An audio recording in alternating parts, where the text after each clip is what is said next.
My father was very violent. I mean, he was one of the most violent men I've ever met in my life. When my parents got divorced, there was no choice for me to go back to live with my mom. My father didn't allow that, so I didn't see my mom for 10 years. I'm a twin. I didn't see my twin sister for 10 years. Are there still parts of that story that still live with you today? I haven't told this to anyone publicly, but where are the artists making work about the Muslim experience? And the conversations that we were having in the press were terrorism, all Muslims are bad. And I was thinking, that's not my experience. What's the story that you're trying to tell? If someone walks into a museum and they look at the work and they walk out and they just say, wow, they're really beautiful, that's all I need. And I remember going on one road called Pennsylvania Avenue. It was basically just bodies on the floor, or like zombie-like. And I remember going to the T-Mobile shop and I said to the woman, I said, excuse me, I'm not from around here, but is it safe for me to walk around here? And she just looked at me. She went, no. This is where the Muslim community is. There was one space where I made a photograph. 30 minutes later, someone got shot and died. In the same spot? In the same spot. Are you scared because you don't want to repeat the same mistakes that your father did?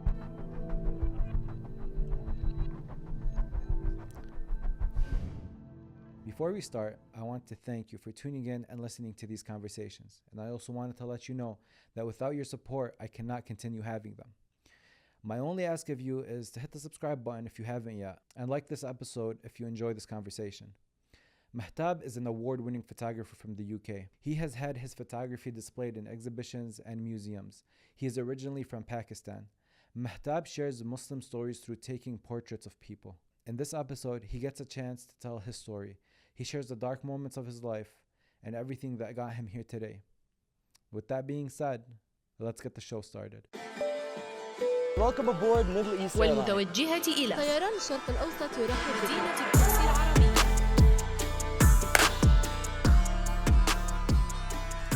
Mahtab, how are you? I'm good, thank you. Did I Yeah. pronounce that correctly? Mahtab is perfect. Mahtab. Yeah. Mahtab, welcome to Not From Here, welcome to America. The way we started off here is you introducing yourself, but it's very different than just a regular introduction. I want you to introduce yourself the way you see yourself in the mirror, and that's who is Mahtab to Mahtab. So if I looked at myself in the mirror and asked myself, who am I guess I would say I'm a dad. I have a 10-year-old and who I'm really close to. We're like, chalk and cheese, as they say. And that's a big part of my identity now. And I'd also say that I am a dreamer, an optimist, someone who believes that life is there to be lived and to discover kind of the beauty of humanity. I guess those are the things that I would say. And then, the kind of obvious physical thing, the guy with crazy hair. You get that a lot? I get that a lot, yeah, I do. It's become a real signature of mine, and I've had my hair like this since I was at university. Really? Yeah, so I did I studied a module called post-colonialism, and we did a 1 week we were talking about hair, and before that I used to really like heavily gel my hair or cut it very short, and this particular kind of these essays that we were reading, it was all about celebrating your hair and not being ashamed of the hair that you're given, and kind of this idea of like really challenging what is Western norms and what is beauty. So then I decided that week to do a kind of performance piece, which was to really elevate my hair as it normally is. Of course, I've styled it a little bit, but this is kind of how it looks pretty much every morning, and it's always kind of sticking up, and it's always been a bit crazy. So I thought I'm just going to celebrate it, and since then I've kept it, and yeah, it's gone grey, but it's still sticking up. So you don't do any work to it in the morning? It's just like this? A tiny bit. I blow dry it, and I'll put a little bit of wax, just to keep it tame. But Okay. it's pretty crazy. Okay. Both my parents have very thick hair, and this is the product. Okay. Do you get those comments from your mom like, "Hey, you should fix your hair. Why is your hair up like that?" Or from your father, from relatives? Or no? All the time. Oh, okay. When I go home, she's just there's that look in the corner, and you're Yeah. like, okay, what's wrong, Mum? And she's like, you need to cut your hair. I'm like, Mum, it's fine. It's fashion, as we used to say. But now she's okay with it. But if it gets crazy, she'll always comment. She'll always comment. And Mahtab, where are you? You the accent is very evident. You're from the UK. Mm-hmm. Where are you from originally? So my parents are from Pakistan. Okay. My mum's from Kashmir, and in a small little village in an area called Kotli. She lived on a farm. It was her father was a police inspector, and they were a very respected family. And my father grew up in Gujarat, which is north of Pakistan. Okay. And so that's where my family's from. I've done one of those 23andMe DNA things, and I'm definitely fully northern Pakistan. Fully. That's where my DNA is, and a little bit up in Uzbekistan. But that's kind of our family. How did they end up in the UK? So the story goes that my grandfather was part of the British Army. Okay. And after the Second World War ended, him along with a lot of his mates went to Karachi, and they were working on the ships. I think they were kind of building them, but also breaking them down. And at that point, Britain was inviting a lot of people to help rebuild Britain after the war. I mean, it was decimated. The country was on its knees, essentially. So my grandfather and his mates were like, hey, Britain's inviting us. We've got a free pass to just go over. So he did. And he went over and settled in Birmingham. Yeah, my father was 14 when he came over. And then, my grandfather worked for a company called Howdens, which built furniture for the National Health Service. And that was his job for the rest of his life there. And then my father married my mom. I think he was 21. He didn't want to marry my mom. He was having a really good time in England. He aspiring actor. He's a musician. Used to go off do theatre. And so when my grandfather said to him, listen, you need to go get married now, and I found someone for you, I think he had a bit of a rebellious moment. And so when he did get married, he ended up moving up to Scotland, which is where his sisters were, and that's why I'm born in Scotland. So I kind of joke to everyone I'm actually Scottish. Okay. So I was born in a place called Glasgow, and we were there for like 5 years. Okay. Yeah. So Glasgow for 5 years, and then you moved back to Birmingham. And then we moved back to Birmingham. It was that kind of immigrant story where, my dad set up a supermarket up in Scotland. It was doing really well. They bought their first home. And they managed to buy that mortgage free. Then they moved into another home. Obviously, we all did. There's many of us, as like my brothers and sisters, and then the business kind of fell apart. And the reason why the business fell apart was because my dad had a kind of very violent streak in him, and used to fight with the customers. Okay. And as a result, over time, people didn't want to come into the shop anymore. So everything fell apart. We lost our homes, and they had to start again. My parents had to start again in Birmingham, but we were never quite recovered from that particular moment, really. Okay, so that was like kind of, I don't want to say the beginning of the end, but in a way where everything he built kind of went downhill, and then he had to relocate. Totally, yeah. This episode is sponsored by Whoop. Whoop is a fitness wearable that is meant to be worn 24/7.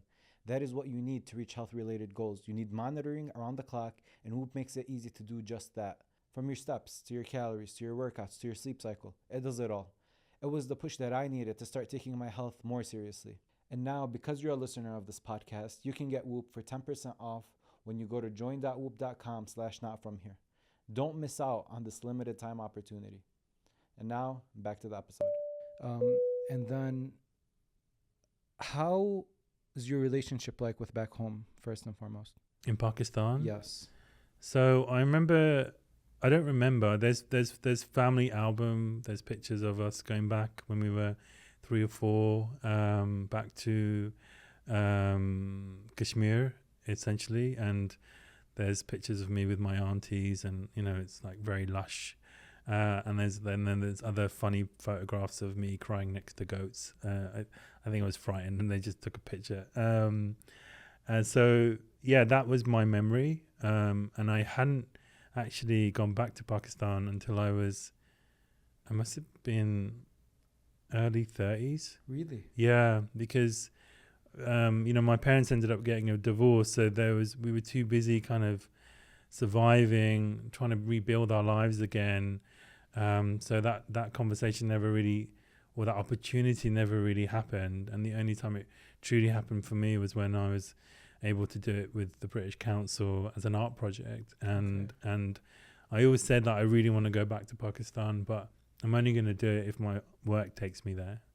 And in 2016, my work took me there. And I think it was also in 2013. So initially I went to Karachi, which is not where my family's from, but I was doing a project with the university and the British Council, and it was a project working with students and kids. But I always wanted to make work about the myth of returning home. And the reason why I wanted to do that was because when my parents got divorced, we got separated as well. So the boys went with the dad, and my sisters went with my mom. Okay. And we grew up in Birmingham in a very initially in a very South Asian community, lots of Pakistanis, lots of Bangladeshis. But then when my parents got divorced, my dad wanted to completely remove himself from the community. So we went only 7 miles down the road, and that was a very white working class area. And that was the first time that racism as a 7-year-old really came into my life. And for 10 years, we suffered an intense amount of racial violence. Can you give me examples? Yeah, so even if I went to the local shop, there would be a fight. I would get into a fight with a group of young kids because I was a Paki in their eyes. And if I walked to school, men would roll down their car windows and shout, "What the fuck are you doing here? Go back home, you Paki." So there was all this kind of violence. Then there was graffiti written on our front door. And there was just a lot of racial violence in that sense. At school, it was every day. Surviving, essentially. My brother, I was more the passive one. I was the more gentle one. But my brother was the real fighter, and he would get into fights every single day. To the point where he got really good at it, and he used to tell me stories of him taking on 6 kids. So that was really real. How did that make you feel? Did that make you feel like you want to go back and live with your mom, or you said, "Let me just live my life like this"? I think at that age I was just surviving, and there was no choice for me to go back to live with my mom. Okay. Because my father didn't allow that. He made sure that there was a real separation. So I didn't see my mom for 10 years. Wow. Yeah. And I'm a twin. I didn't see my twin sister for 10 years, or my elder sister. He really made sure that we had nothing to do with my mom. And so in a way, I was kind of stuck, surviving. And my father was very violent, not just with my mom. That was why they ended up getting divorced, but also with me, and also on the street. I mean, he was one of the most violent men I've ever met in my life. He would have fights with anyone that he would get upset with, and would absolutely annihilate them. And so as a young boy, you're witnessing all this. So I suffered it too. So up until the age of 17, I suffered violence in the home, physical, mental, and also on the streets when I went to school. So there was the way I kind of coped was, trying to be as small as possible, and just try and be everyone's friend. And then at 17, at that point, I started kind of getting into the gym. I started meeting other male figures that, made me question what it means to be a man and how a man can behave.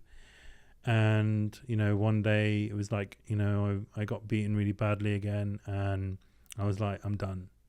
And I think it was like a couple of weeks before, I actually for the first time spoke to one of my close friends at school. His name is Alan, and I told him what was going on at home, and I met his mom, who was working at one of the supermarkets, and then afterwards Alan said, look, my mom says if you ever want to have a safe home, you can come live with us.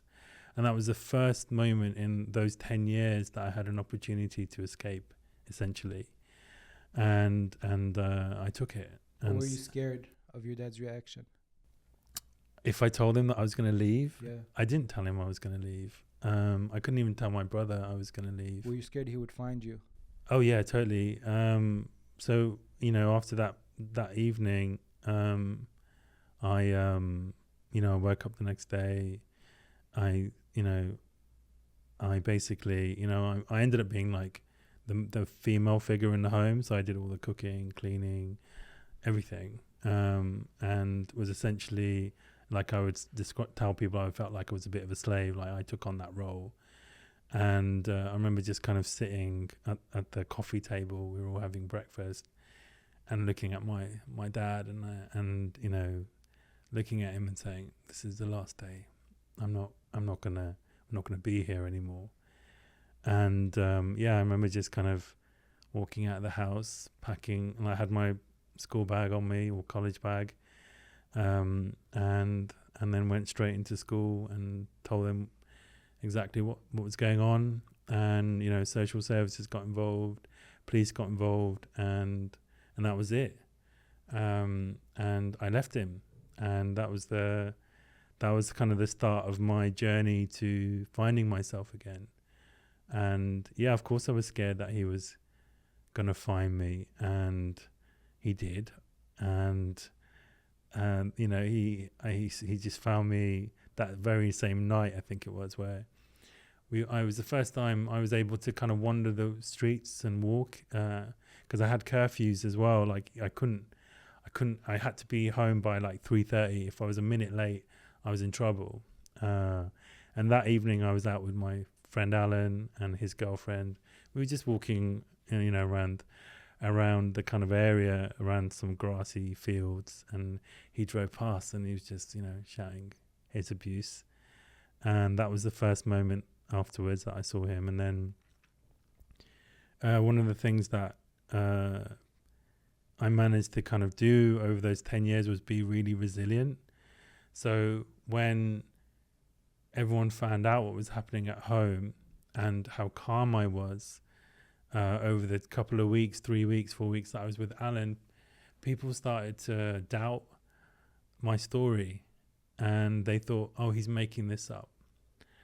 And even the teachers thought I was making this up. I didn't know this at the time, but my sixth form head teacher was having conversations with my father, and clearly he was charming him as he always does.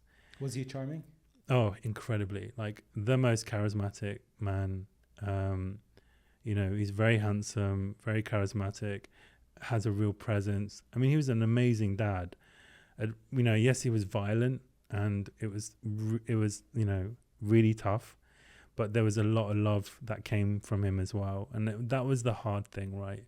Because, he used to tell me he loves me every day. Oh, really? Yeah. He would give me hugs and kisses all the time. I didn't even want them, but he was so loving. And we would, as a family, the three of us, we'd play tennis, snooker, cricket. We'd go swimming. Like he was incredible. But there was this rage that he had that I didn't quite understand why he was like that. And that was the thing that completely destroyed not only my life, but at that point, but also my family's. Yes.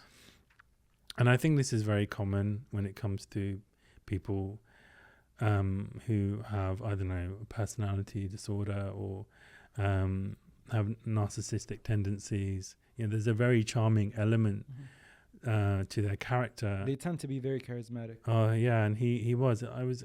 He could charm everyone. And it was genuine, but then there was this other side of him that, I couldn't quite understand at that age. Did you understand it as you got older?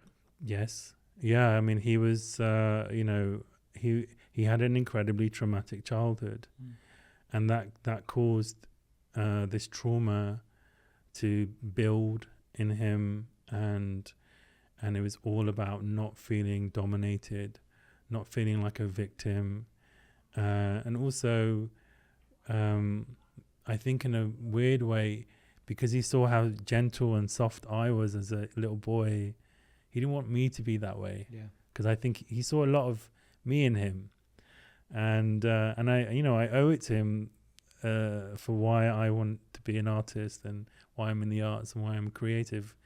He's the same. He's like, his command of English is incredible in terms of, he can write beautiful Urdu poetry. He's a ghazal singer.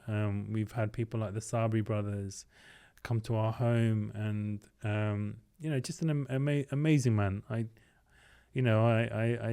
deeply love him. Right, I haven't seen him properly since that day. Really? Yeah, Up till now. Yeah, there's been a few times. I'm 42 now, and so I haven't seen him that day.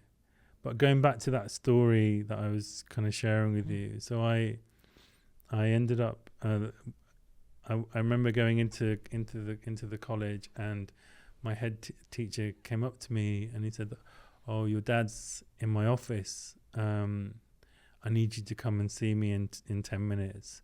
So I walked into my class, and I was like, oh, right, and I put my bag down, and I looked at Alan and was like, my dad's in the office, and I was just there composing myself, and then I got up and I walked in, and the door was here. Walked in, sat pretty much here. My head teacher was here. My father was sitting over there. And, I was just listening to him talking, having this very charming conversation about, kids, teenagers are like this. And, he's just having a difficult moment at right now. And I was listening to all this going, yeah, okay. And then he looked at me and he says, "Son, I want you to come home." And I was like, oh, what do I do? And I couldn't look him in the eye, and I just kind of had my head down, and I said, "I don't want to come home." And that rejection that he felt just ignited this rage. Yeah. And he lost it, and he just went into like, "I should have been you more. You're a bastard," and blah blah blah, and just went crazy, to the point where I broke down, and then my head teacher had to come in and like literally shield me and wrap his arms around me, and my snot was all over his suit, and then he told my dad to leave, and then at that moment he said, "I'm really sorry. I'm really sorry I doubted you," and he's like, "Right, off you go back to class." so I went back to class, and I was pissed off because I was like, how can you doubt me? I wouldn't be making this up. This is really serious. And then at that point, I realized that I couldn't stay at Alan's home. As beautiful as their family welcomed me, I was a burden to them, and so I was trying to figure out, what do I do? And then there's charities that are out there that help teenagers in these situations, and I was going to these hostels, and they were so disgusting as spaces. They were just really dirty, and I was being surrounded by clearly people who had drug addictions and mental health issues, and I was thinking, I can't live here. I can't do this. And so even Alan was like, no, you can't go there.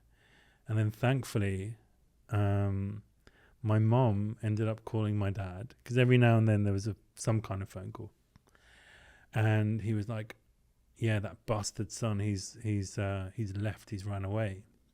And so she managed to find me through the school, and then she came to Alan's home, and hadn't seen her properly for 10 years. How was And the meetup like?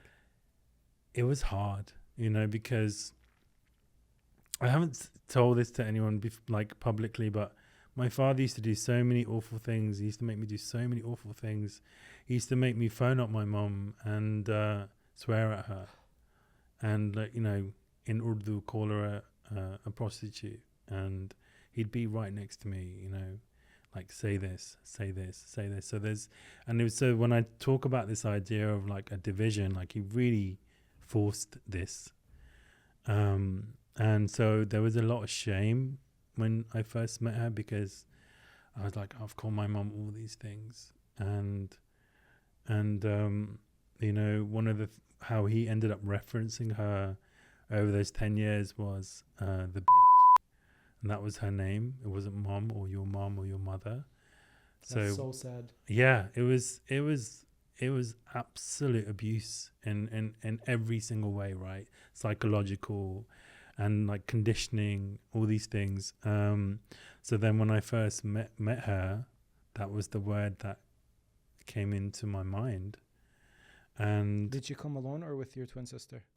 she came on her own. Okay. I remember her, she was sitting on the sofa and she was wearing this really beautiful traditional dress, and she looked really well, and she she said, I want you to come home and live with me. Is that the first thing she said?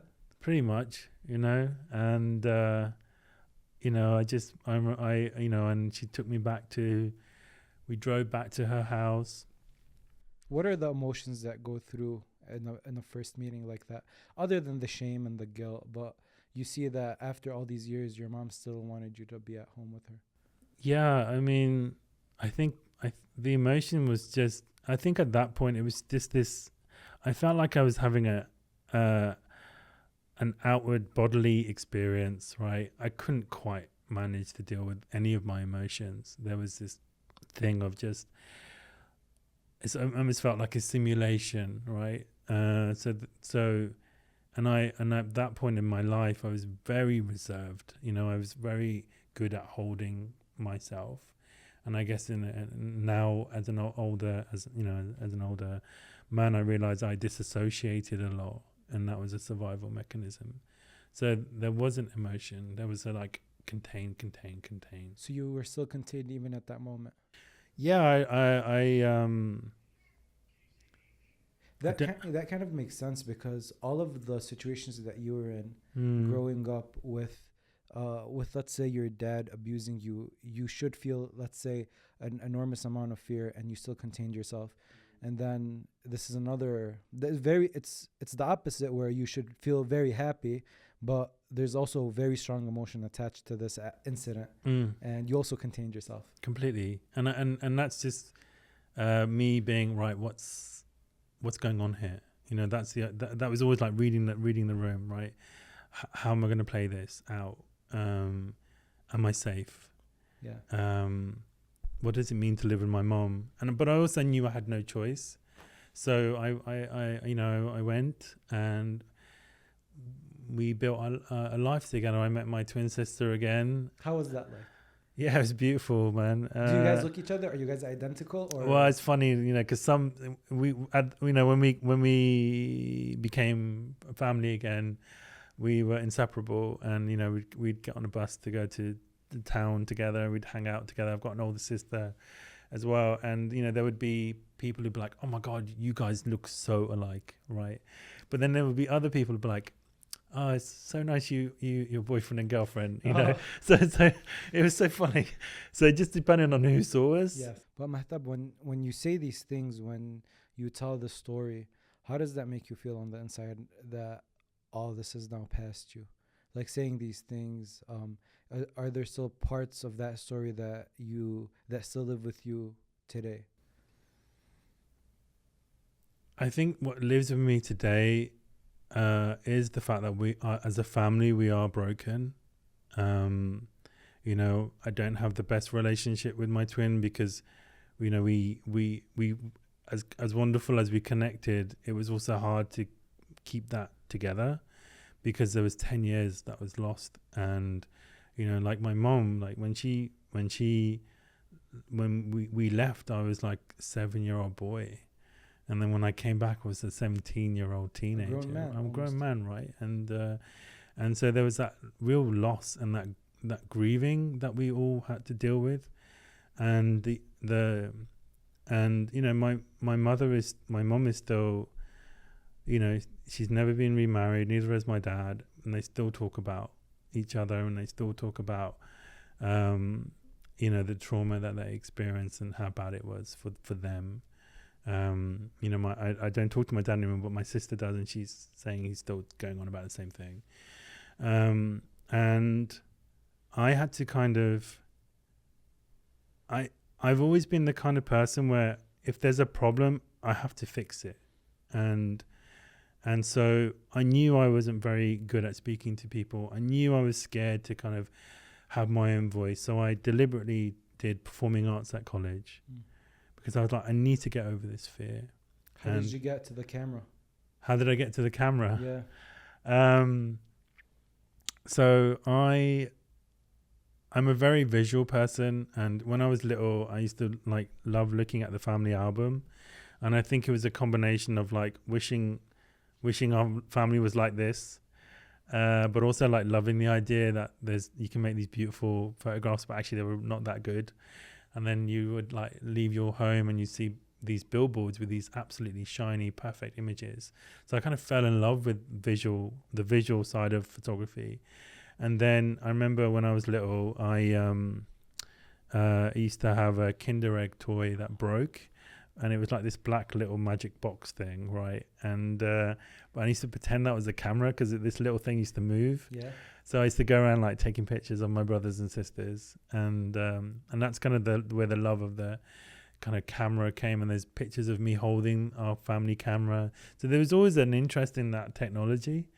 And then it was when I was probably 10, 11, 12, around that time, I was watching like the Discovery Channel, and there was like an award for the Nature Photography of the Year award or something like that. Yeah. And I saw this like young boy winning an award for a photograph of a butterfly, and I was like, wow, that's a really beautiful image. And then a few years later, I ended up watching, I was watching MTV, or I think it was MTV, and there was this kind of fashion award, and there was a section where they were celebrating a particular fashion photographer. I can never remember his name. I wish I could. But there was this whole sequence about him and his work, and it was beautiful black and white portrait photography fashion. And I was thinking, oh, that looks good. I want to do that. Because the photography, going into photography, it's beautiful as a hobby. There's nothing nicer than capturing these moments. But saying I want to take this as a career, I feel like it's a little more difficult, because being successful as a photographer and meeting society standards of what success means with the money and everything, it's very difficult to do with the camera, especially when you started out. You're talking when you were very young, 17. You said you're 42 now. So just the math on that, at that stage of the world, photography wasn't deemed as, oh, you want a good career, pick up this camera, and like success is almost guaranteed. Very difficult. Yeah, totally. And again, I have to give credit to my mom, because she asked me, what do you want to do? And I said, I want to study photography, I want to study art, I want to study media studies, and I want to do performing arts. And she's like, okay, cool, go for it. And she bought me my first camera, and I started playing around. And then I went to a college where I studied photography, so I learned how to print in black and white, using film. Had an amazing photography teacher who he was more interested in the conversation than the making. Yeah. And so at that point I was kind of like just making. I wasn't even thinking about a career. This was all about just me having fun and discovering myself and meeting friends, and finally at that moment in my life where people wanted to be my friend and they were interested in me. Yeah. So I was having a lot of fun, not doing enough work. And then through the photography course, I ended up studying the history of photography, and I really loved understanding the history of like the first cameras and the various types of movements within the photography world, and artists out there making this kind of work and that kind of work. And then we went to a museum or a gallery, and there was Sebastião Salgado's Workers series, and it was these beautiful black and white portraits of workers in India, and it was the first time that I almost saw myself reflected in those spaces, and that was really powerful for me, because I was like, oh, I really like these spaces. Maybe I can get a career in a museum. And because I didn't know what I wanted to do at that point with my own work, and the idea of being a fashion photographer was so elitist, so far away from where I was in inner city Birmingham, you know, I did the sensible thing by studying history of art at Goldsmiths. And, you know, I kind of laugh about that because it's not a sensible degree at all. Yeah. But that was the degree that totally transformed my idea of what I could do with my art. Because, like I said earlier, when I studied post-colonialism, that was when I started to discover black artists. People like Yinka Shinabari, Carrie Mae Weems. We read around cultural theorists like Stuart Hall and Frantz Fanon, and it was all based around the black experience, right? Okay. How are these artists talking about racial violence, division, difference within an art perspective? So you wanted to translate that to your own community. And I was like, where are the artists making work about the Muslim experience? And this was 1 year after 9/11, and the conversations that we were having in the press were terrorism, you know, all Muslims are bad. And I was thinking, that's not my experience. And I was like, why aren't people talking about the complexity of our experience? The fact that we're really struggling to assimilate, integrate, the fact that we're told to, but then at the same time we're rejected for the way that we do assimilate and integrate.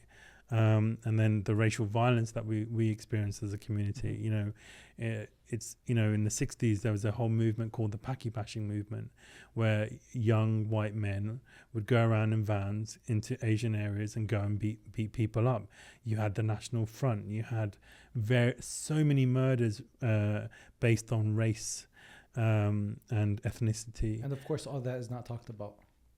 It's hardly ever spoken about. Only recently has Channel 4 done a documentary called Defiance, a 3-part series that starts to show what happened. But this was my experience. This was my dad's experience. This was my grandfather's experience. How was your relationship like with God inside of your household? My relationship with God, with my dad, was zero. I learned, I pretty much lost my mother tongue. I couldn't speak Urdu anymore, even though when I was with my mom, I could read it and speak it. But my mom managed to kind of get it all back. My father was, I think, busy trying to be really westernized. We did go to Islamic school a little bit. I started to learn to read the Quran, but in terms of like praying, fasting, zero. Okay, because a lot of times what happens is when the kids are let's say living with the father, and the father is abusive, a lot of times the father is also very religious. So the kids kind of have this detachment from religion. It's like because that's the picture of a religious man to them, and they want nothing to do with their dad. So that's why I just wanted to see if he had that picture or not. But from what you were saying, he wasn't. He had it afterwards. Okay. Because when I left him, it totally destroyed him. Okay. And what ended up happening was that he left that white working class community, went back to the Muslim community, and started actually teaching in the masjid. Okay.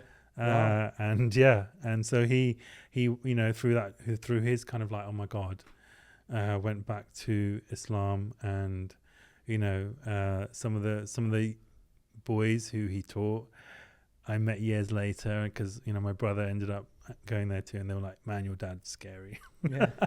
So that's kind of and I don't. So you still wanted to you wanted to base your work off of the Muslim community. You knew that's where you wanted to focus on? I think for me, because of experiencing racism, visibly being Pakistani, also having a Muslim name, I went to college where it was predominantly Pakistanis and Bangladeshis. So I had like a group of Muslim friends who were taking me to the masjid, realized there's this like guy who looks like us but has no idea what Islam is, and also needs support in all that. So they were embracing all that. So, first time I did Eid, first time I did fasting, first time I was going to the masjid and like praying with the brothers and going to Friday prayer and experiencing that culture and that community and and obviously the religion. But I also found it very, at that moment, I was really rejected by the community too, right? How come? Because they saw me as a white boy. Did they? Yeah, totally. Like they would, they would say, "Oh, what would they say?" They would be like, "Hey, how's it going, fish and chips?" They'd nickname me Fish and Chips, or they'd say, "Where are you?" Why? Is it because you lived in that area? Because of the way I spoke, they could Okay. not understand that there was a British Pakistani guy who speaks like this. Okay. Because they spoke very kind of broken, very street. And so it was this kind of like jarring, but I never made work then because it was, again, a moment of surviving. But I had friends there, but it was tricky, right? It was this idea of like, you're only trying to force me into the masjid because you want to somehow get like praise and Okay. it didn't feel genuine, if I'm being honest. And then I would see them smoking weed, dating, and I would say like, this isn't Islam. Like, why are you doing this? So I would challenge them, and they would challenge me, and it was a very tricky moment for me. Again, it was like I was essentially a white boy in a Pakistani school trying to figure it all out, really, and it took a long time for Islam to really connect with me, it's I would say for me, the most beautiful thing about making the work about Muslims in America was that I finally found my people, in the sense that there is a kind of a wonderful balance of being westernized, but also having a really deep-rooted faith and belief in Allah and sharing the beauty of Islam rather than this kind of fear-mongering, like you've got to do all these things, otherwise you're going to hell. And it's only from coming to the US have I been told how merciful Allah is. What was different here in the US with how Muslims here, or not Muslims here, approached God, but from what you saw, what was different here? I think the difference here is that there is a greater sense of spirituality that I haven't experienced in the UK. I'm not saying it's not there. It's just my personal experience, and this is going to sound really controversial. Go ahead. But the people who gave me the most space to be able to openly talk about the fact that I'm a sinner, the fact that I've sinned, that were the LGBTQ community. I met them, a lot of them in New York City when I'm making this work, and that community allowed me to understand that being Muslim isn't this idea of being perfect. It's this idea of it being a journey, and that you're, even though you've sinned, you still have a connection to Allah, and that it's your journey. How do you become a better Muslim through all the other acts, and just don't ever lose hope that He's there for you, and that was a really beautiful moment for me to think, oh, okay, I can be Muslim too. Did you think that you couldn't be Muslim? I think it's not that I didn't think I couldn't be Muslim. I was told I wasn't good enough, and I was told that just by many people that I've encountered, that, you know, when that pressure of questioning, that pressure of telling you what's right and wrong, and then you constantly feel like you're making mistakes, that it's almost like I can't do this, right?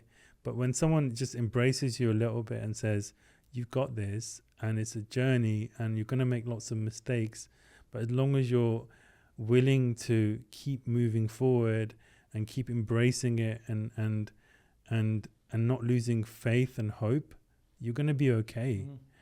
And so it gave me this, like, it opened up my heart to allowing myself to be a student again, and allowing myself to learn and not feel the shame of being, you know, someone in their mid-30s who doesn't fully know how to pray properly or read the Quran in Arabic, you know, all those things. And so I'm really grateful for that community, and of course I'm grateful now from meeting other people in the US and just having this really beautiful conversation about what is it about Islam that you love. Yeah. And then when you hear it and you feel it, and you're just like, oh, this is. Why did you think that was controversial, though? Because I had a recent CNN article come out. Okay. And a really great article. Like, the journalist did a fantastic job, and then they posted it on Instagram, and I'm not sure where it is at the moment in terms of likes, but the last time I checked a couple of weeks ago, I think it was well over 20,000. Okay.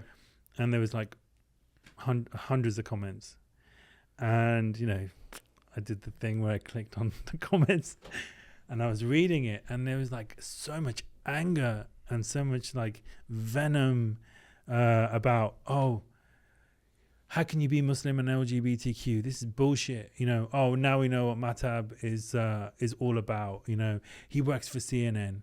And, you know, you're just kind of reading these comments and you're just like, what is wrong with us? Like, why can't we allow people to just discover Islam on their own, allow them to like breathe in this space? Why does it have to be so perfect all the time? Why are we so ready to judge one another about our faith when we are told by Allah that we shouldn't judge? So I always say that bashing people and being angry in this way is definitely not the way to go.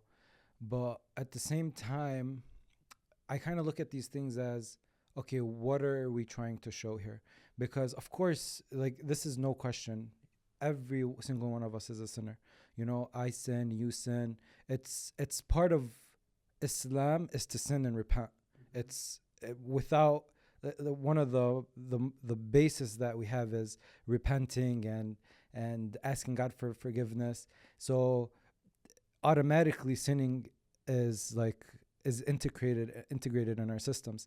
But I think the people get upset, and here's the bit where I do understand why it upsets me personally too, is because if this is a sin and God tells us to kind of hide our sins, so take any other sin. Let's say you drink alcohol and you got caught up in alcohol and drugs while you were young, and you have a very bad alcohol addiction.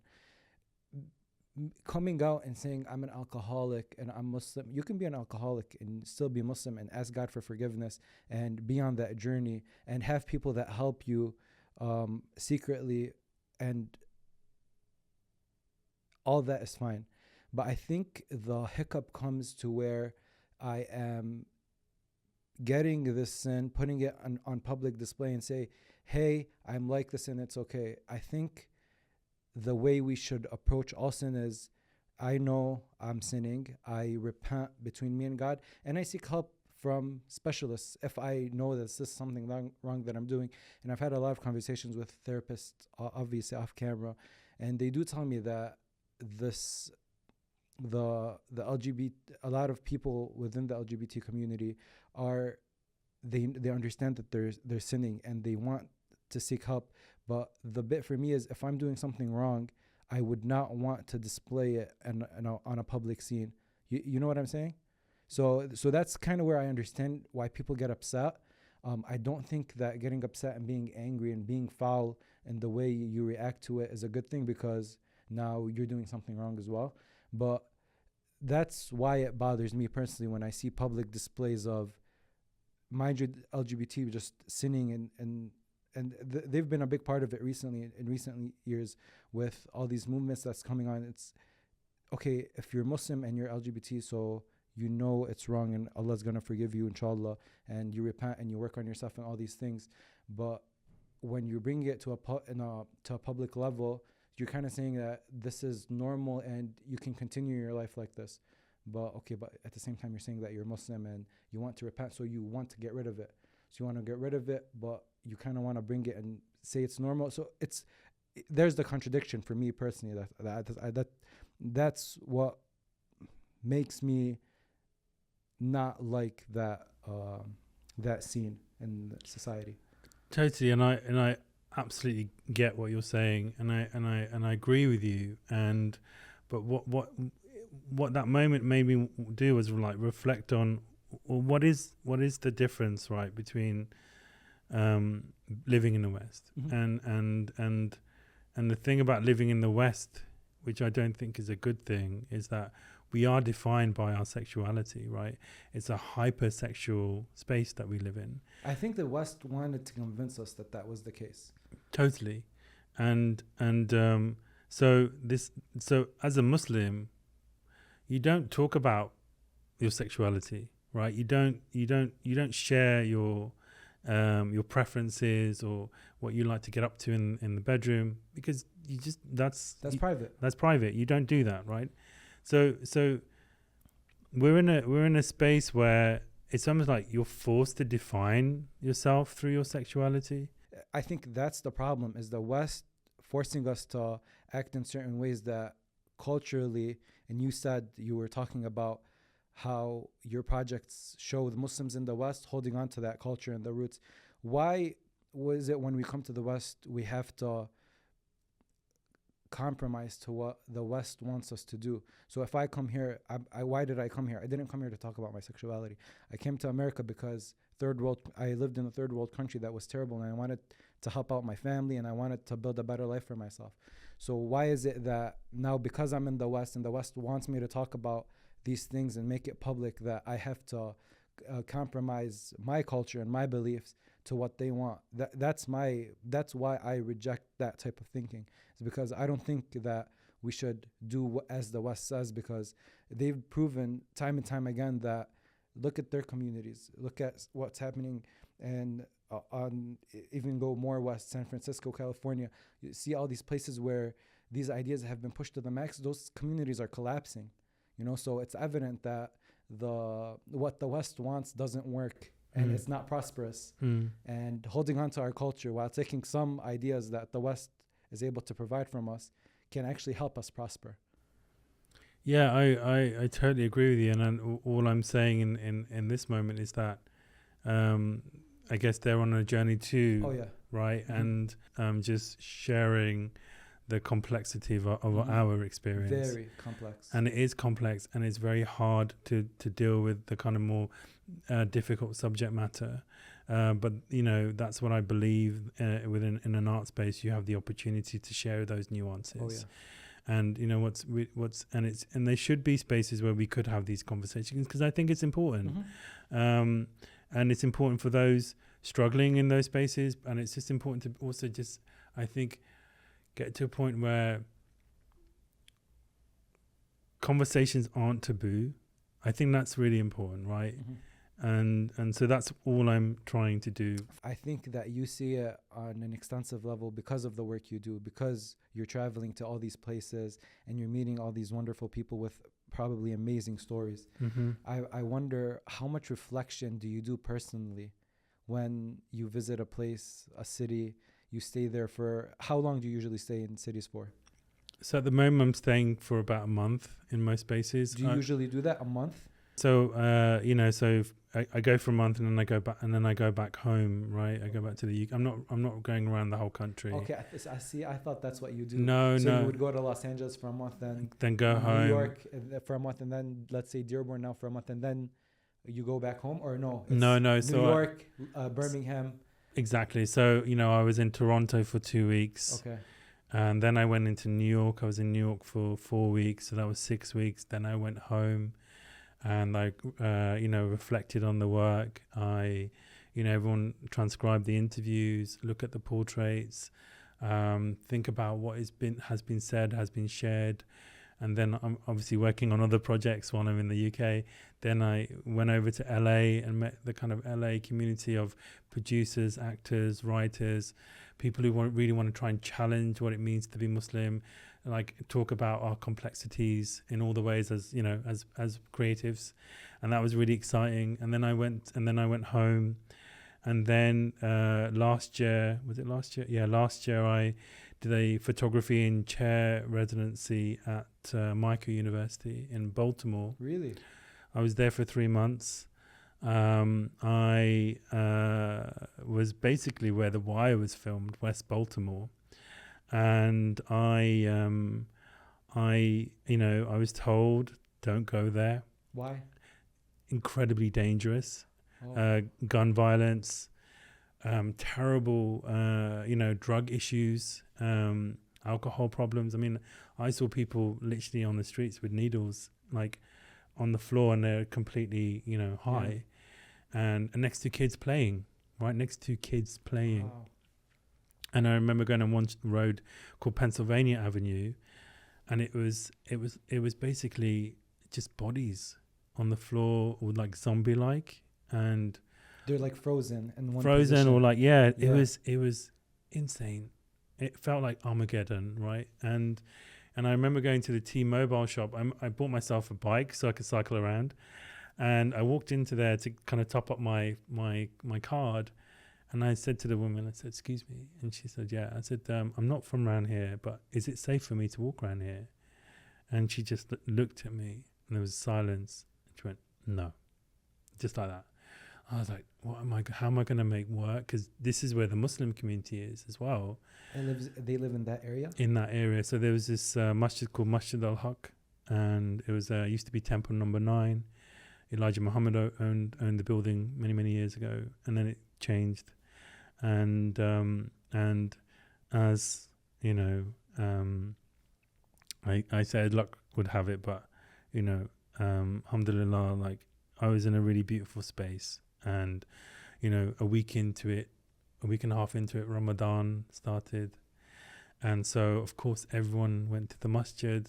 And I remember going there just before Ramadan, the Friday prayer, prayed with the brothers and went out, and everyone was selling like pies on the streets and different types of like juices. And the sisters were selling. And, I walked up to one brother who looked really cool. He had like this pink jacket on, and I was like telling him about my work, and he's like, "Oh, cool." And he's like, yeah, let's meet up. And I met him up the next day, made this really beautiful portrait of him. And he introduced me to like what the community is about, how it is, like where I should go, where I shouldn't go. And then, over that month, I spent most of my time praying with the brothers and getting to know them, breaking fast with them in the evenings. And oh my God, like I've got goosebumps. I've absolutely fell in love with that community, right?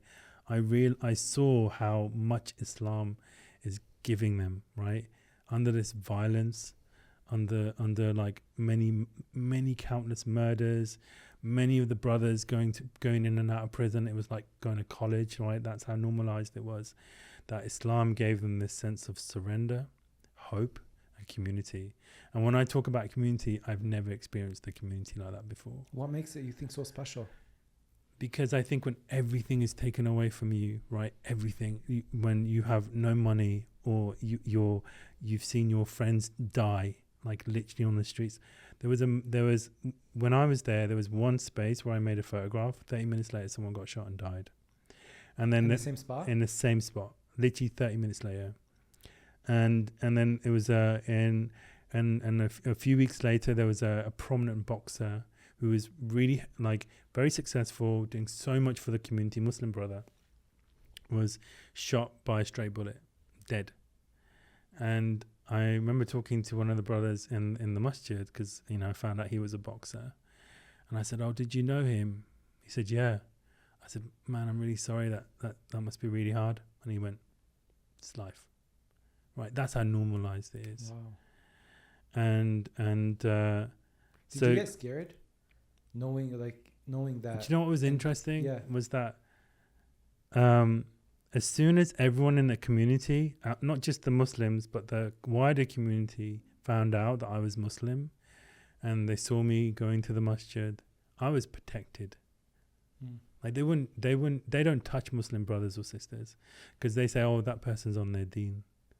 And so that was powerful, right? There was a protection there that was like almost like street and Yes. unspoken street law. If you're a Muslim, No one's gonna bother you, or they're gonna leave you, try and leave you alone, you know. And of course, I'm an outsider. I'm not really. That's what I'm asking, because in a lot of places, when you're an outsider, people take advantage. Like, oh, this guy doesn't have anyone here. Yeah, Let's take advantage of you him. know, and let's rob him. You have expensive equipment. I can only ridiculous, imagine. exactly. Yeah, and that's the thing. Like, I'm there with my gear, and people know what I've got, and you know, I'm walking around with an iPad and all that stuff, and but you know, I just leave it to God, right? Yeah. I basically say I'm here.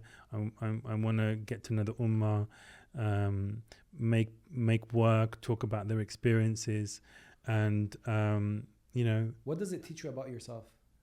in terms of Traveling, meeting Muslims from all types of communities. What does it teach you about yourself?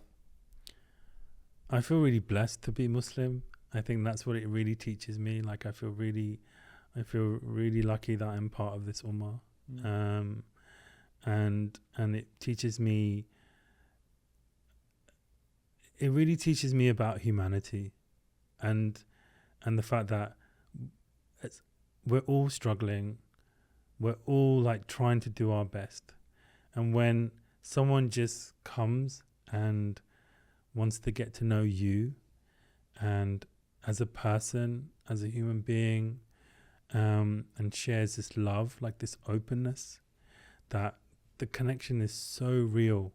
That's what it teaches me. Mahtab, do you think that there's this type of warmth when you approach someone, tell them, hey, I want to know your story, I want to take a portrait of you, and I want to display it? We were talking about this a little bit before we started recording, but you feel like there's this warmth of, oh, someone wants to know about me, my life, like the struggles that I went through.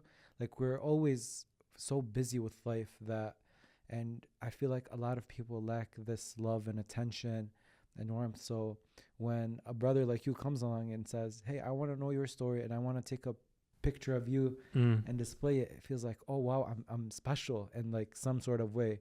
Like, this brother thinks I'm special and I just have a regular life. Like, I have so many struggles. Maybe I'm poor, I have no money, but in a way you make them feel special. Yeah, I guess so. And we all are. Yeah. That's how I see it, right? I think we're all special. I've met so many people in my life through my work, and I have to say everyone is unique, right? Not one person is the same. And so everyone's story is unique. Everyone's viewpoint is really interesting to get to know. And I just love like making really beautiful portraiture and showing people how wonderful they look, how their voice matters, how if their dreams are possible. Like the amount of people I always, and you know, I'll say when I listen to them, I'm like, yeah, you should do that. You'll be good at that. I can see that. And it's because I truly believe that what I'm saying to them, right? Yeah. It's not pretend. And I think part of me doing this and encouraging people to be the best that they can be and really dream was because I didn't have that as a kid. I was just about to say, you can relate to that. I can totally relate. The underdog, right? That no one's seeing, that is hiding, that is abused, that is abused, you know, that is struggling, that doesn't have a voice. And so I feel like, you know, that's the thing that I've taken on with my work. And, you know, my dad used to say to me, you can never have friends, right? Friends don't mean anything. And he used to say, don't talk to strangers. I talk to strangers all the time. Yeah. And I have like, feel very blessed that I have a now global reach of friends. It's fascinating, really. Yeah. I feel like, I was thinking about this last night. You really a part of you stays in every place you visit. Mm-hmm. Like there's a part of you in that neighborhood in Baltimore. Mm-hmm. There's a piece of you that's gonna stay here even after you leave. You know, like you leave kind of this mark on all these places that you go to, and as an immigrant, we all struggle with this like idea of home. Like where is home? And I wanted to ask you, because you've had such a unique experience with traveling to all these places and staying for extended periods of time in these places. What do you consider home? It's a really good question, and it's something I always grapple with. And I read a quote the other day that said, "Home is where you don't feel like running away," and I'm always running away, always. And it's something that I think is so normalized for me, you know, because we went to a lot of schools as well growing up, and you know, I think I went to over 20 schools by the time I hit secondary school. Oh, wow. We traveled all across the country because of the messiness of our lives, and you know, I've done a lot of therapy as well. I've done probably 8 years of therapy to deal with all the trauma that I've had to endure, and I've come to the conclusion that home is in me, right? That no matter where I go, this is home, and I have to keep reminding myself that I'm safe, and that I can survive, and that I'm okay. And part of me cementing that idea was I ended up getting a tattoo in Urdu, and this says Gar, which means home. So I always it's tattooed on you. Yeah, it's tattooed on me here, and it's a reminder that I'm okay, I'm safe. You're home. I'm always. home. I'm here. I'm home right now, and I've only managed to do that through therapy, through really dealing with my demons, through really finally feeling very comfortable in my own skin, to then be able to kind of have the space where I can allow someone else to share. And that's what I do, and that's what I love about what I do. I love photography and portraiture for that reason. Yes, I'm an artist, but actually the most important thing is all I want to do is get to know you. You're a storyteller. I'm a storyteller. That is the bottom line of it all. I want people to go to your Instagram and website and look at your pictures, and obviously all that will be linked in the episode's description. And if you want pause, go see, because I want people to know what I'm about to say about your portraits.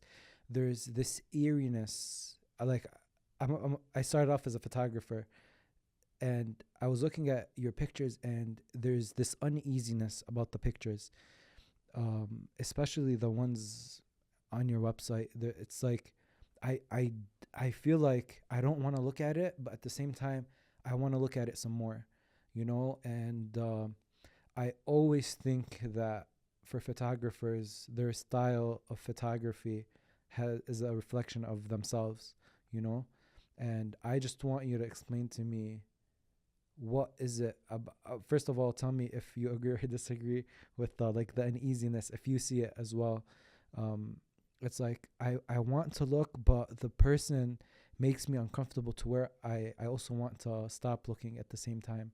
You know, it's a very strange feeling that your portraits gave me, but I mean, they're beautiful, and they have definitely like a feeling attached to them. Mm-hmm. So I want to ask you a question, right? Why'd you get that feeling? I don't know. I don't know if the struggle, if maybe in a lot of them people aren't smiling. I'm pretty sure there is some where people are smiling, but a lot of them, the people don't look like they're comfortable, in the sense, not comfortable in front of the camera, like not comfortable in their own lives. And I can't. This is philosophical, but you kind of see the struggle through the lens, through the picture. Like you look at the person and you can see that the person's struggling in their own way. And I don't know how to explain it, but that's exactly what I see. Like I see uneasiness. I mean, that's really, I think that's really telling, I think, in the sense that because maybe you're feeling their struggle, so it's hard for you to hold that space. So a lot, well, all of my work is basically based around 16th century court paintings. So this idea of a 3/4 length gaze is very much direct. And Very when direct. very Like direct. the person's looking into your soul. And when do you ever have that exchange? Really, right? You don't. Not often. You don't. But that is the power of portraiture. And when you position it on a museum wall, there's another elevation, because those spaces are so grand, right? And in order to get into a space like that, an elitist space, there are questions that one starts to ask. Who is this person? Why are they on this wall? What is their story? And that gaze, when it's very direct, what it ends up doing is really talking about the triangular relationship of artist, subject, and spectator. And so the spectator and the subject are having this really intense conversation. And when it's not smiling, you're allowed to look even further. And so what ends up happening is it works even better in a museum space. But when you sit and you gaze at the portrait, what's coming out? It's gazing right back at you. And it's your unconscious bias coming out, right? So whatever you're thinking about that person, the way they look, you're having an internal conversation. And that's the conversation that I want to take place. Okay. Right? Because it allows the wider community who don't know Muslims to really have a moment where their biases come through. Yeah. And it's hoped that they start to question what they're thinking. And for Muslims, it's actually seeing themselves positioned in these spaces, right? They're beautiful spaces. I love museums, and that's why I want to have shows in them. And for me as an artist, it's really important to be part of the art historical canon. Yeah. And the success of my work has happened. You know, in the UK, it's incredible what part of my work has done. It's changed cultural conversation. When my You Get Me series came out in London, this was the first time that Muslim men had a voice. This was the first time that Muslim men were positioned as portraiture in a museum and gallery space.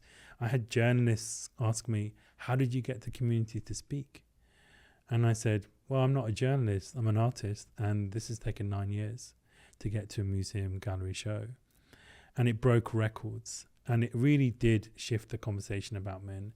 And one of the things I did very deliberately when I was being interviewed was I kept saying, beautiful brown men, beautiful brown men. Every interview, beautiful brown men.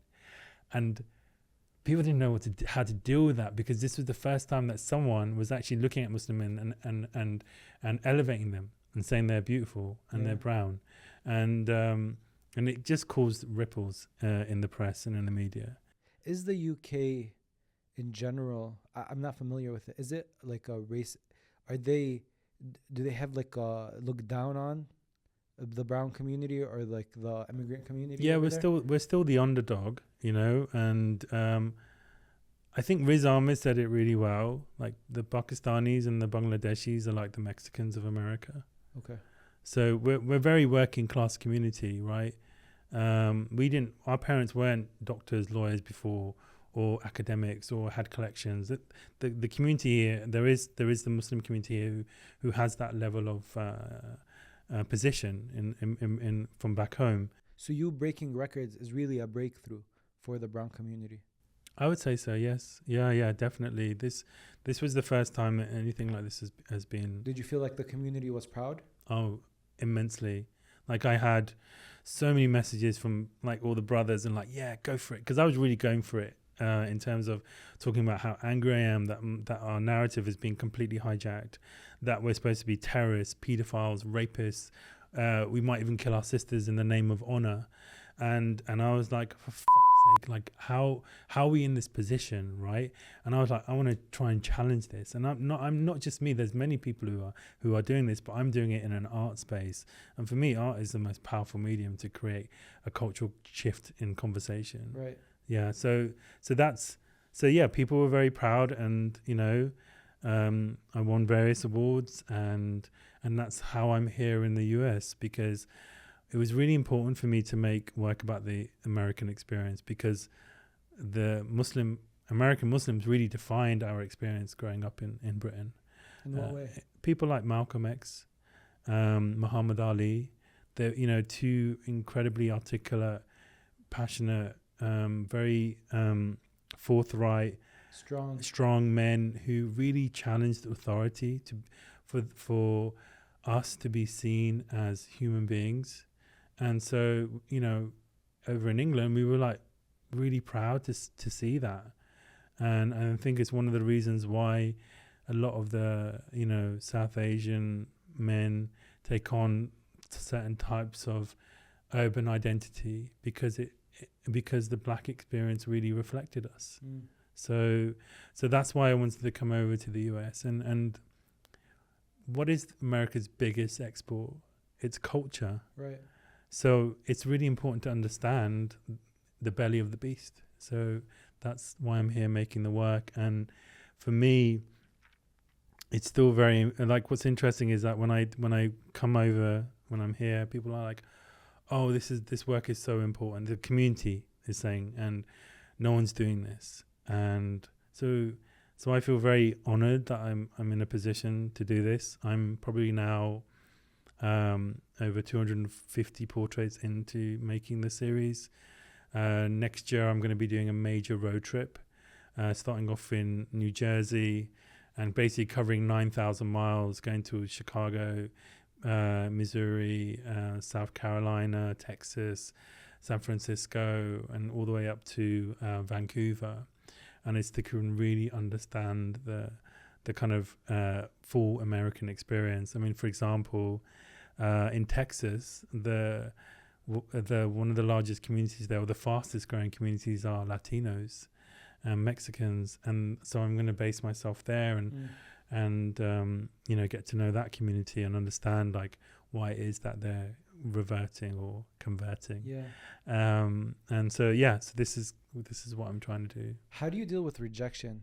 When you go to these places, you go to a lot of places, so I'm guessing that rejection has to be a part of it, where someone sees you and you approach them and they tell you, get the hell out of my face, like I'm not interested. Like, does that kind of kill your momentum? Does that kind of make you feel like, man, like I really just wanted to tell your story? Like, how do you deal with rejection in these types of situations? So I managed to get very resilient when I was making my work in the UK. We're a hard bunch in the UK. Like, you know, I've there's friends of mine in LA who come over to the UK and they research the community, the Muslim community, right? And they all turn around when we're having like a coffee. They're like, "You guys are hard fuckers out there." Like, and I'm like, "Yeah, I know." And they're like, "You guys like don't mess around. Like, if you really want to fight." And I said, "Yeah, that's part of like the fact that we've grew up around racial violence. It's a trauma response." And so when I was making work in that community, or in my community, I was rejected all the time. Okay. You know, I was told to fuck off.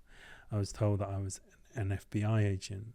I was on the cover. That, you know, I was working for the police. And early on, it was hard. Like, it was hard, right? Here I am, not getting paid, dedicating weeks, my holiday time, to make this work, and I'm getting rejected. And I'm thinking, oh, this is a waste of time. And then, you know, on the Friday, I might meet like 3 or 4 guys, and they're like, "Yeah, come on," and we'll make some pictures and interview, and it's like amazing. Yeah. So I got that resilience, and then when I'm here, I'm just used to it. Like, I will get rejected, but what's really interesting is that the rejection you get is always based around not knowing who I am. And obviously a fear, and but then I just try and just talk and share, and I'm not pushy. Like, I won't push someone if they don't want to. I'm like, cool, that's fine. But I think thankfully, since this idea of social media, people are so image driven, are very aware of visual culture, that there is a greater opportunity to connect. Right. So my rejection in the US, is very little actually. I might, some people won't want to be photographed, and that's fine. I'll just let them be, Yeah, and move on. It's just about moving on, really. of So, course. yeah. So that's kind of how I do it, really. I have so many questions when it comes to your family and back home, but Ask me. I want to know, first of all, I what's the end goal for you when it comes to, like, when it's all said and done? What's the story, if you were to explain it in words, that you're trying to tell? So the end goal for me with this project is to really change the hearts and minds of those people who aren't Muslim. Okay, so that's your target audience, people who are not Muslim. No, it's for everyone. Okay. But I think the motivation from the start was always to challenge the negative stereotypes, and it still is. And I truly believe that in order to create change, you have to be able to visualize that change, and That's what you're doing. and that's what I'm doing. Right, I'm showing what does Muslim look like. It's a really simple question. And then through my portraiture, because it is portraiture, and it isn't taking, it isn't capturing, it's making, it's a collaboration. You're sitting for a portrait. This is portraiture, and then stylistically there is a way that I love to make my portraits, which elevates the sitter, which elevates the skin tone, which takes it away from documentary or reportage work. And it's all those things to just have a conversation, which is, what do you see? And that's it. And if someone walks into a museum and they look at the work and they walk out and they just say, wow, they're really beautiful. That's all you want. That's all I want. Okay. Right? Because that is the start of a conversation. That's a very simple but very powerful goal. Because what is beauty? Beauty is falling in love with something. Right. Right? And then so you're going to be a bit more curious. You're going to be a bit more open.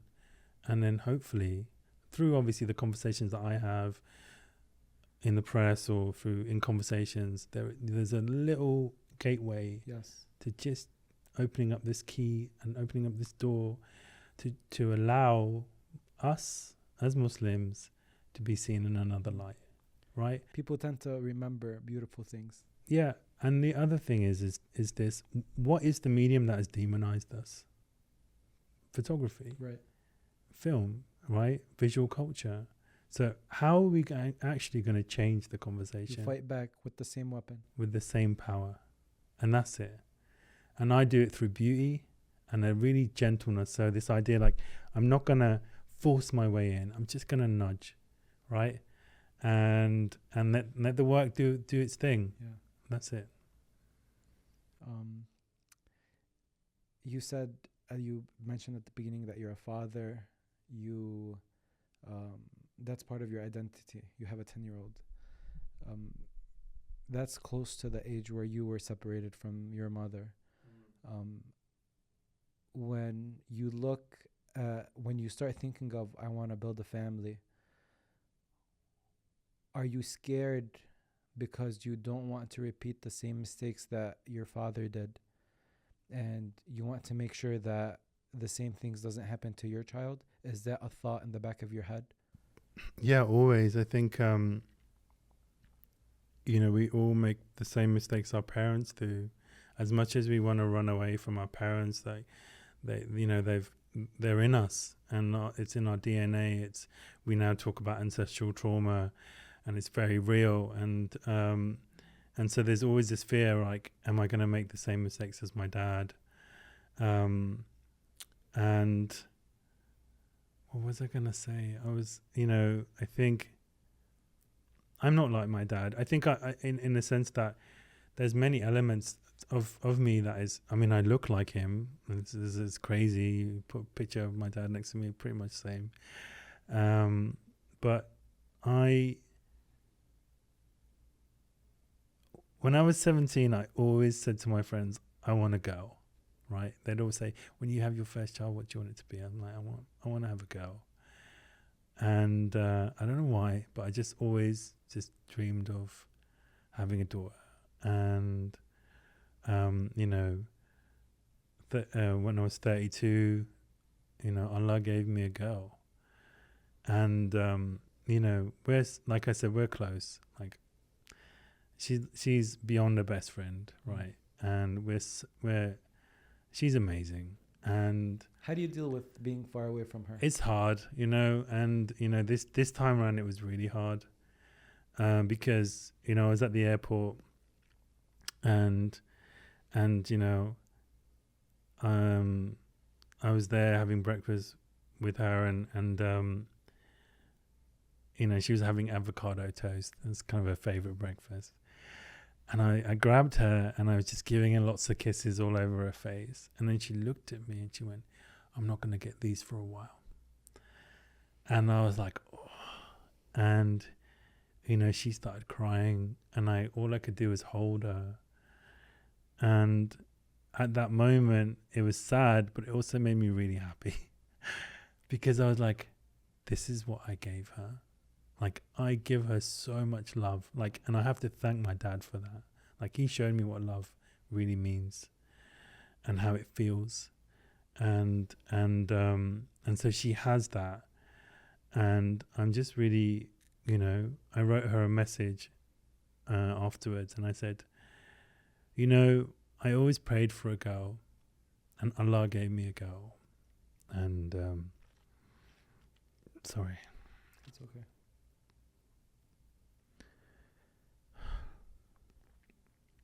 I'm just grateful. Take your time. It just makes me just really grateful that regardless of, you know, everything I've dealt with, like, he's there and he's listening and he's showing me that, you know, he's got my back, you know. And so yeah, that's it, man. You made me cry. I didn't want to cry.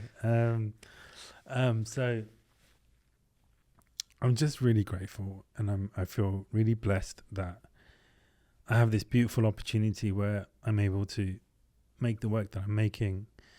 It has impact, and I'm able to share that with my daughter, you know, because the reality is even she's experienced racism, and I'm on this earth and I need to be able to say to myself, I've done something to try and change this conversation.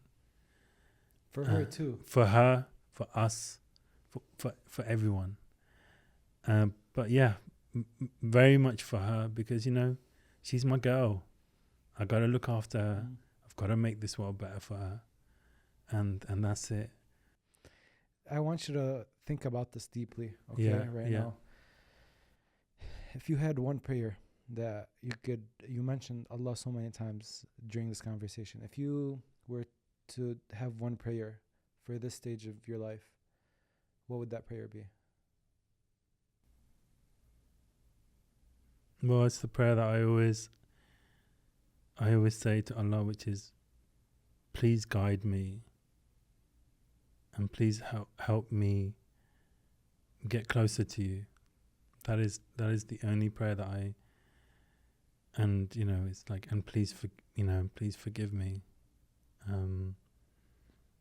Yeah, that's the prayer that I there's many others, but you know, that's the one that I ask for myself, which is please guide me through this, because this world is hard. Very difficult. Very difficult. And I want to be the best version I can be for him, for myself, for my daughter. And I also really understand that as much as I believe, or in the past I believed I was a good person, I'm not. And well, you are. I know, right? And but then also at the same time, it's like I'm still having to deal with the sins that I've done in my past, right? So it's this idea of like holding on to that shame and accepting it, and realizing that I'm human, and yes, I've forgiven myself, or I'm trying to forgive myself.